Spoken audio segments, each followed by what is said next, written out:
Greetings. Today's topic is about preaching. My name is Dlepuma. What is preaching? Let me start with definitions. There are three definitions that I want to discuss. First, preaching is declaring God's truth in Jesus to the praise of His name.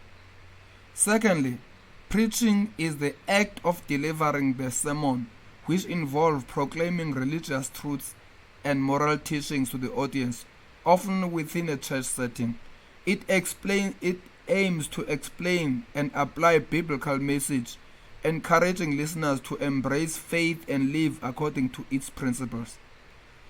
Thirdly, preaching is the act of proclaiming or spreading a message, typically a religious or spiritual one, to a group of people.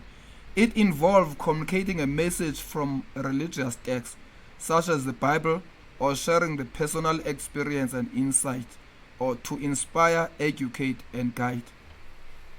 In all these definitions, one of the most important things is to take note that the term preaching is normally used in the context of Christianity, as other religions might use the same thing but using different terminologies.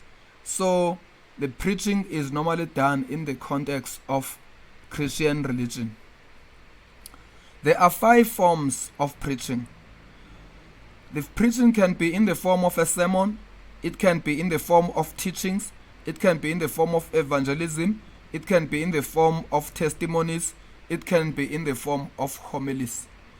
When the preaching is in the form of a sermon, it is a formal speech delivered during a religious service, like a Sunday service, wedding ceremony, or any other event. A sermon can be rendered and delivered there.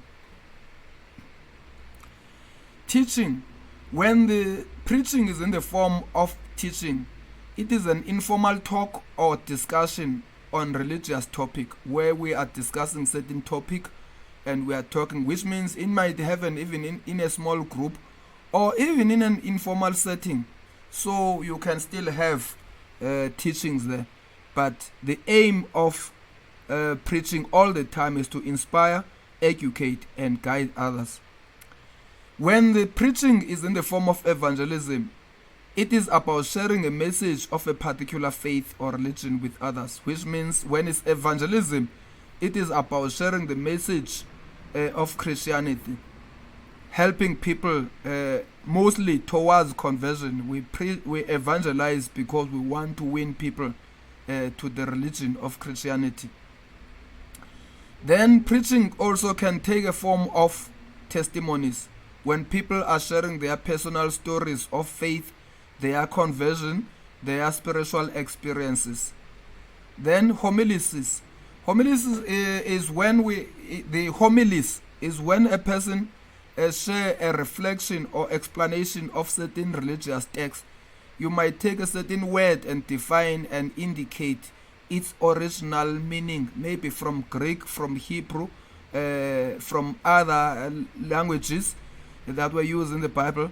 The aim again of doing that is not to show that you are better than other people, but is to inspire, educate, or guide people. Sometimes it is meant to make people appreciate that particular text where this word that you are using is coming from. So the preaching can be in the form of a sermon, teaching, evangelism, testimonies, and homilies. It's important to understand these differences. When we are preaching, you can use any of these or a combination of them. 5 things that involve in effective preaching. If preaching need to be effective, for it to be effective, you need, number 1, it need to have a clear communication, not making noise that people cannot even hear. It need to be delivered with passion and conviction. It need to have a biblical or scriptural foundation. It need to be relevant to the audience where it is being delivered.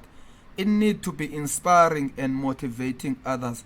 So you need to make sure that if you want to preach an effective sermon or teaching or evangelism or any of those, but make sure that your preaching is clear, is delivered with passion and conviction.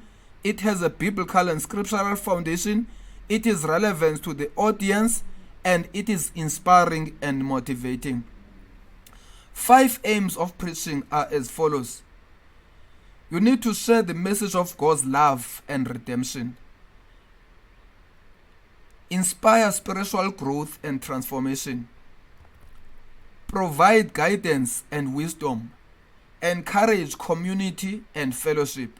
Bring comfort, hope, healing to the listeners.